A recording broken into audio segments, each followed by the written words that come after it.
Welcome to the Vector Garden. In this video, we're going to talk about applying an effect twice. Of course, you know the metabolz effect, and it has two offset path effects. Let's go to the appearance panel. So there you see 1 and 2. And one has a positive value and the other one a negative one. But what else can you achieve when applying an effect twice? And this time, not using it to kind of revert something that has happened before, but just increase it. Let's take a look at this here. And we're going to warp this.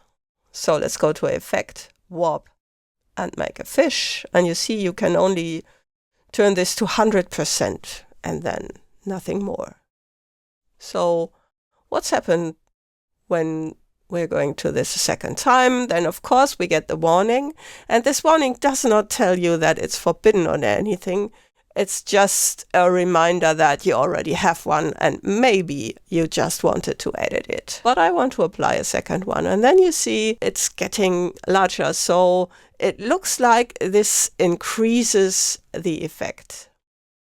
Let's go to OK. But when we're going to look at this in a different way, and for that I'm going to take away these two, and I'm going to apply another warp effect, the arc. And again, just 100%, and then we get this rainbow.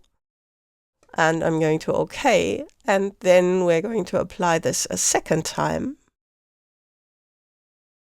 And you see it has somewhat increased what's happening here, but not quite. This is not quite what we expect. So I'm going to undo the second one, and then I'm going to draw a rectangle around this, like that.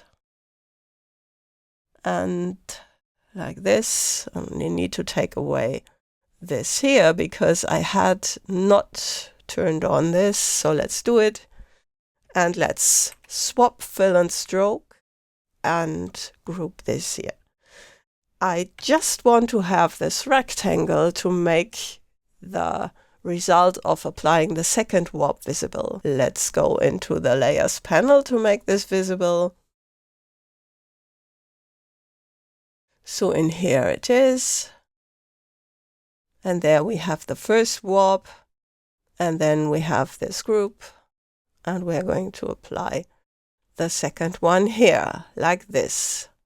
And then you see why the result looks so weird, because we have just a second warp. You see, this is the rectangle that has been there. So it gets increased, but the effect gets applied to the complete result. And this gets important. So let's go to the next one here. I want to make this into a rhombus.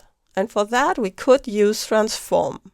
So let's go to Effect, Distort, and Transform. And there's Transform. And what we would need to do is first rotate this and then apply a vertical scale. But you see, the vertical scale and the rotation, they happen in this order. So what we need to do is first rotate it by 45 degrees and then apply this a second time.